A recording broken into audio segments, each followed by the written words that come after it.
नमस्कार, आप देख रहे हैं तिब्बत इस सप्ताह। आपके साथ मैं हूं तेंजिन पेल्जोर। इस सप्ताह के प्रमुख समाचार। परम पावन दलाई लामा जी द्वारा गोवा विश्वविद्यालय में दलाई लामा नालंदा अध्ययन केंद्र का उद्घाटन। परम पावन दलाई लामा जी द्वारा कीर्ति मठ के 25वें स्थापना दिवस पर संबोधन। केंद्रीय तिब्बती प्रशासन द्वारा परम पावन दलाई लामा जी को नोबेल शांति पुरस्कार से सम्मानित किए जाने की 30वीं वर्षगांठ पर औपचारिक समारोह का आयोजन। मुख्य कार्यकारी परिषद के नेतृत्व में लद्दाख स्वायत्त पर्वतीय विकास परिषद के प्रतिनिधि मंडल की धर्मशाला यात्रा। सिक्योंग डॉक्टर सांगे का 24वां हिमालयन महोत्सव को संबोधन। COP25 जलवायु शिखर सम्मेलन में तिब्बती प्रतिनिधि द्वारा तिब्बत में चिंताजनक पर्यावरण स्थिति की चर्चा की। अब सुनिए समाचार विस्तार से। परम पावन दलाई लामा जी ने गोवा विश्वविद्यालय द्वारा कला एकेडमी सभागृह में आयोजित प्राचीन नालंदा परंपरा का हमारे आधुनिक समय में प्रासंगिकता विषय पर छात्रों तथा शिक्षकों को संबोधित किया। उन्होंने इस अवसर पर फाउंडेशन फॉर यूनिवर्सल रिस्पॉन्सिबिलिटी के सहयोग से स्थापित की गई गोवा विश्वविद्यालय में दलाई लामा नालंदा अध्ययन केंद्र का उद्घाटन किया। विश्वविद्यालय के उप कुलपति प्रोफेसर वरुण साहनी ने अपने स्वागत भाषण में कहा कि कल का दिन गोवा विश्वविद्यालय के लिए एक बहुत खास था, क्योंकि विश्वविद्यालय ने परम पावन दलाई लामा जी के फाउंडेशन फॉर यूनिवर्सल रिस्पॉन्सिबिलिटी के साथ एक ज्ञापन पर हस्ताक्षर किया है। उन्होंने बताया कि विश्वविद्यालय में स्थापित दलाई लामा केंद्र का उद्देश्य ज्ञान की प्राचीन नालंदा परंपरा को आधुनिक भारतीय विश्वविद्यालय में समायोजित करना है। परम पावन दलाई लामा जी ने अपने संबोधन में भाइयों और बहनों के साथ सभी लोगों का स्वागत किया। उन्होंने कहा कि विश्व के 7 अरब मनुष्य एक मानव परिवार का हिस्सा है। उन्होंने कहा कि मौजूदा शिक्षा प्रणाली मानव मूल्यों को बढ़ावा देने में सक्षम नहीं है। उन्होंने अपनी 4 प्रमुख प्रतिबद्धताएं जैसे मानवीय मूल्यों, धार्मिक सद्भाव, तिब्बती भाषा और पर्यावरण का संरक्षण तथा प्राचीन भारतीय ज्ञान को पुनर्जीवित करने की आवश्यकता पर बल दिया। उन्होंने प्राचीन भारतीय ज्ञान की नालंदा परंपरा में शामिल करुणा, शांति, अहिंसा और दयालुता को आधुनिक शिक्षा में जोड़ने पर जोर देते हुए कहा कि ज्ञान की नालंदा परंपरा आज भी प्रासंगिक है। उन्होंने कहा कि गोवा विश्वविद्यालय में दलाई लामा नालंदा अध्ययन केंद्र की शुरुआत उनकी चौथा प्रतिबद्धता प्राचीन भारतीय ज्ञान में रुचि रखने वाले के प्रति एक अहम योगदान है। My hope India revive ancient Indian knowledge, then through education some fuller knowledge about importance of homeheartedness with intelligence. Now this India eventually can offer whole world through education in order to become more peaceful, more compassionate human being through education, not through prayer. I think India can show rest of the world. So there is a real potential. Now this is beginning of 21st century. So if we start some systematic sort of program, then I think later part of 21st century, I think India can make a significant contribution for world peace through inner peace. Okay.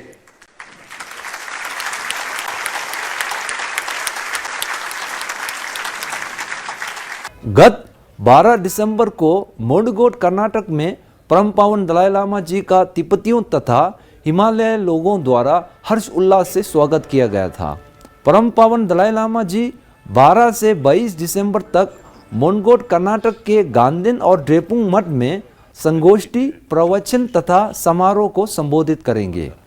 परम पावन दलाई लामा जी ने धर्मशाला स्थित कीर्ति मठ के 25वें स्थापना दिवस समारोह के दौरान मठवासी शिक्षा पर संगोष्ठी का उद्घाटन किया।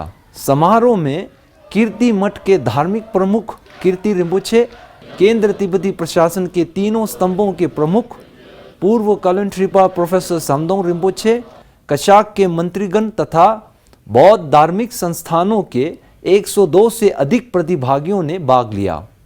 परम पावन दलाई लामा जी ने अपने संबोधन में कहा कि केवल विश्वास आध्यात्मिकता के लिए पर्याप्त नहीं है, इसके लिए तर्क और विवेक से जांच करने की जरूरत है। उन्होंने उल्लेख किया कि विश्व में ज्यादातर धर्म विश्वास और प्रार्थना पर आधारित है, परंतु बौद्ध धर्म तर्क और विवेक से अपने ज्ञान में नियोजित करती है। उन्होंने कहा कि केवल नालंदा परंपरा से प्रेरित बौद्ध धर्म आधुनिक वैज्ञानिक ज्ञान के साथ मिलकर काम करने के लिए सक्षम है। महान शांता रक्षित द्वारा तिब्बत में नालंदा परंपरा की शुरुआत की गई थी, जिसे तिब्बतियों ने अब तक संरक्षित रखा है। भले ही बौद्ध धर्म दक्षिण पूर्व एशिया देशों में एक प्रमुख धर्म है, तर्क और कारण का संघ केवल तिब्बती बौद्ध धर्म में शामिल है। परम पावन दलाई लामा जी ने अपने समापन में कीर्ति रिम्पोछे द्वारा तिब्बत के अंदर तिब्बती बौद्ध दर्शन के संरक्षण के प्रयासों का प्रशंसा की। कीर्ति रिम्पोछे ने अपने संबोधन में कहा कि इस मठवासी शिक्षा पर संगोष्ठी आयोजित करने का उद्देश्य युवा सन्यासियों को दूसरों के प्रति सेवा करने के लिए प्रतिबद्ध बनाने की है। उन्होंने परम पावन दलाई लामा जी के पुनर्जन्म पर कहा कि हमें केवल बधाई या प्रार्थना न करके परम पावन दलाई लामा जी के परंपरा को सुरक्षित रखने के महत्व पर जोर दिया। कीर्ति मठ की स्थापना 1472 में महान चोंगापा के शिष्य रोंगपर चेनकपा द्वारा तिब्बत में की गई थी। निर्वासन में कीर्ति मठ की स्थापना अप्रैल 1990 में 12वें कीर्ति रिम्पोछे द्वारा की गई। परम पावन दलाई लामा जी को 30 वर्ष पूर्व आज ही के दिन 10 दिसंबर 1979 को नोबल शांति समिति द्वारा नोबल शांति पुरस्कार से सम्मानित किया गया था। इसी उपलक्ष्य में केंद्र तिब्बती प्रशासन द्वारा तिब्बती मुख्य मंदिर चुकलाखंग में एक औपचारिक कार्यक्रम का आयोजन किया गया। इस अवसर पर मुख्य अतिथि लद्दाख स्वायत्त पर्वतीय विकास परिषद के मुख्य कार्यकारी परिषद श्री ग्यल पी वांग्यल, विशेष अतिथि धर्मशाला भारत तिब्बत मैत्री संघ के अध्यक्ष श्री अजय सिंह, तिब्बती लोकतंत्र के स्तंभों के प्रमुख, तिब्बती प्रशासन के मंत्रीगण, तिब्बती संसद के सदस्य तथा अन्य गणमान्य उपस्थित थे। मुख्य अतिथि श्री ग्यल ने अपने संबोधन में कहा कि परम पावन दलाई लामा जी ने न केवल तिब्बती स्वतंत्रता आंदोलन को अहिंसा का मार्ग पर चलने की सलाह दी, बल्कि विश्व की मानवता को शांति और अहिंसक मार्ग की राह दिखाई है। उन्होंने कहा कि चीनी शासन में तिब्बत के भीतर मानवाधिकारों का निरंतर उल्लंघन जारी है, जिसके लिए लद्दाख के लोग चीन सरकार की निंदा करते हैं और आगे भी करते रहेंगे। केंद्र तिब्बती प्रशासन के सीक्योंग डॉक्टर लोब्सांग सांगे ने अपने संबोधन में परम पावन दलाई लामा जी के शांति और अहिंसा के संदेश का विश्व में प्रासंगिकता के बारे में बताया। उन्होंने कहा कि आज अंतर्राष्ट्रीय मानवाधिकार दिवस की 71वें वर्षगांठ भी है। हालांकि तिब्बत के भीतर तिब्बतियों को चीनी साम्राज्यवादी पार्टी द्वारा अपने मौलिक अधिकारों से वंचित किया जा रहा है।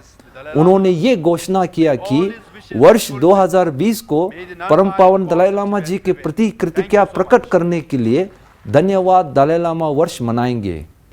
इस अवसर पर स्पीकर श्री पेमा जुंगने ने निर्वासित तिब्बती संसद के बयान पढ़ा। बयान में परम पावन दलाई लामा जी द्वारा बुनियादी मानवीय मूल्यों, धार्मिक सद्भाव तथा मानवता की एकता को बढ़ावा देने के प्रति योगदान का उल्लेख किया गया। विशेष अतिथि श्री अजय सिंह ने भारत तिब्बत मैत्री संघ द्वारा आयोजित 24वां अंतर्राष्ट्रीय हिमालयन महोत्सव की घोषणा किया।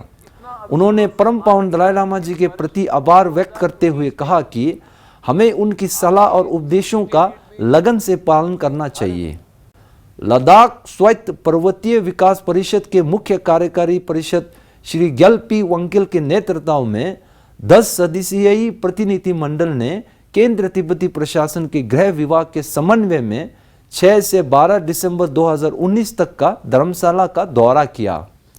प्रतिनिधि मंडल में काउंसलर छिरिंग समरूप, फुनसोक तेंजिन, कुंचोक तेंजिन, छिरिंग मरूप, छेरिंग पाल्देन, छेरिंग वांगचुक, थुप्तेन वांगचुक, छिरिंग वांगदू तथा छेतेन वांगचुक शामिल थे। इस प्रतिनिधिमंडल को केंद्र तिब्बती प्रशासन द्वारा परम पावन दलाई लामा जी के नोबेल शांति पुरस्कार से सम्मानित होने की 30वीं वर्षगांठ पर 10 दिसंबर को आयोजित कार्यक्रम में मुख्य अतिथि के तौर पर आमंत्रित किया गया था।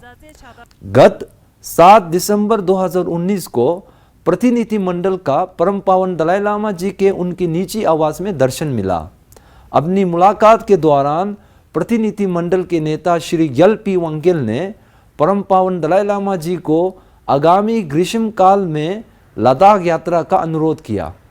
सूचना एवं अंतर्राष्ट्रीय संबंध विभाग के तिब्बत न्यूज़ ब्यूरो के संवाददाता से बातचीत में श्री वांगेल ने कहा कि हम जो यहाँ पे आए हैं डेलीगेशन के तौर पे आए हैं कि तो हमें 30th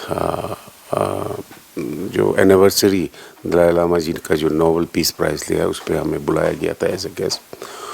तो उसके बाद हमने दलाई लामा जी का दर्शन भी किया पहले।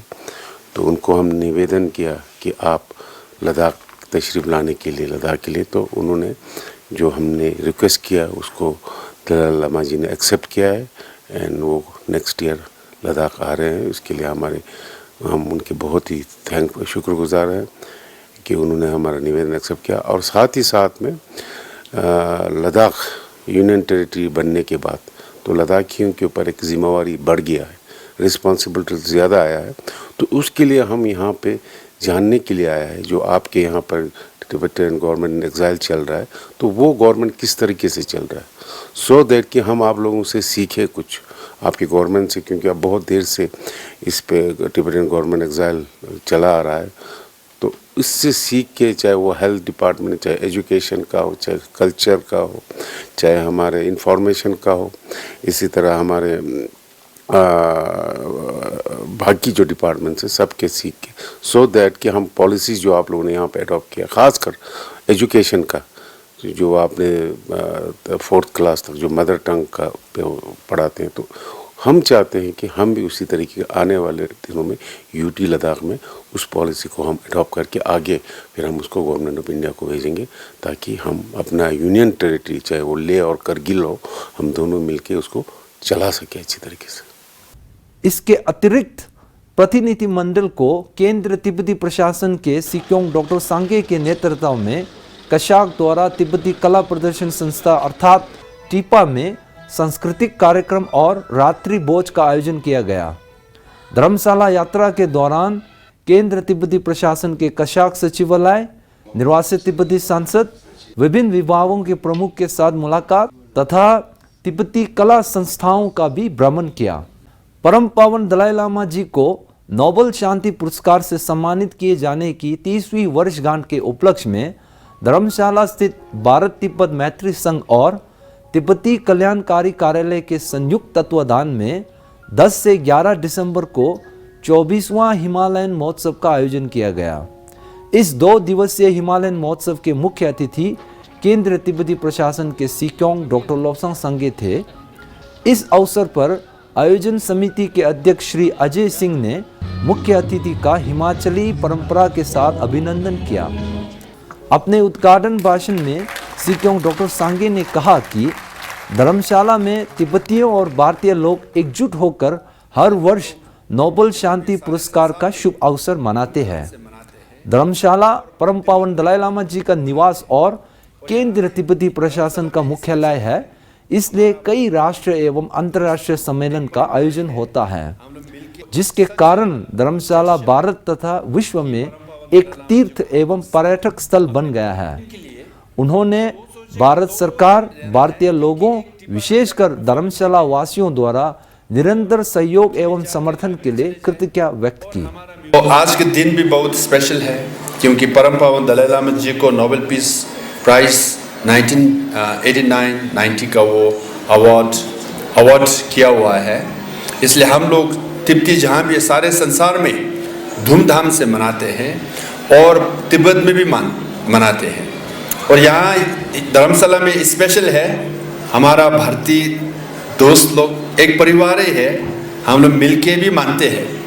ये आपकी तरफ से वो सच गुड जेस्चर कि परम पावन दलाई लामा जी को हम लोग सब अपने गुरु माने। इसके अलावा भारत में विभिन्न तिब्बत समर्थक संगठन, भारत तिब्बत मैत्री संघ, भारत तिब्बत सहयोग मंच, अंतर्राष्ट्रीय भारत तिब्बत सहयोग समिति, फ्रेंड्स ऑफ तिब्बत आदि ने पूरे भारत में परम पावन दलाई लामा जी को नोबेल शांति पुरस्कार मिलने तथा अंतर्राष्ट्रीय मानवाधिकार दिवस के उपलक्ष्य में अपने स्थानीय स्तर पर तिब्बत में मानवाधिकार स्थिति विषय पर संगोष्ठी, सार्वजनिक व्याख्यान व विशाल प्रदर्शनियों का आयोजित किया। मैड्रिड, स्पेन में आयोजित COP25 संयुक्त राष्ट्र जलवायु शिखर सम्मेलन के दौरान तिब्बती प्रतिनिधियों के एक दल ने तिब्बत के पर्यावरण संबंधी महत्व पर चर्चा की। संयुक्त राष्ट्र द्वारा आयोजित इस जलवायु सम्मेलन में 20,000 से अधिक विशेषज्ञों, जलवायु एवं पर्यावरणीय कार्यकर्ता, सरकारी प्रतिनिधियों तथा सामाजिक समूहों के प्रतिनिधि भाग ले रहे हैं। टीम तिब्बत के प्रतिनिधियों ने जलवायु परिवर्तन पर संयुक्त राष्ट्र फ्रेमवर्क कन्वेंशन के आधिकारिक एवं सिविल सोसाइटी जगहों पर अपनी मौजूदगी का एहसास कराया। तिब्बत नीति संस्थान के पर्यावरणीय शोधकर्ता श्री तेम्पा ग्यल्सेन और सुश्री देचेन पाल्मो इस प्रतिनिधि का नेतृत्व कर रहे हैं। उन्होंने सम्मेलन में भाग लेने वाले 25 से अधिक देशों के आधिकारिक प्रतिनिधियों से मुलाकात कर तिब्बत के पर्यावरण का वैश्विक महत्व तथा वैश्विक जलवायु परिवर्तन पर किसी भी चर्चा के दौरान तिब्बत को केंद्रीय मुद्दा बनाने की आग्रह किया। ऑस्ट्रेलिया तिब्बत काउंसिल के किन्जोम दोंगदी और अंतर्राष्ट्रीय तिब्बत अभियान जर्मनी के काय मुलर सम्मेलन में उपस्थित रहे और कई प्रतिनिधियों के साथ तिब्बत के पर्यावरणीय संबंधी महत्व का विषय उठाया। इसी के साथ आज का समाचार समाप्त होता है। मुझे दीजिए आज्ञा। धन्यवाद।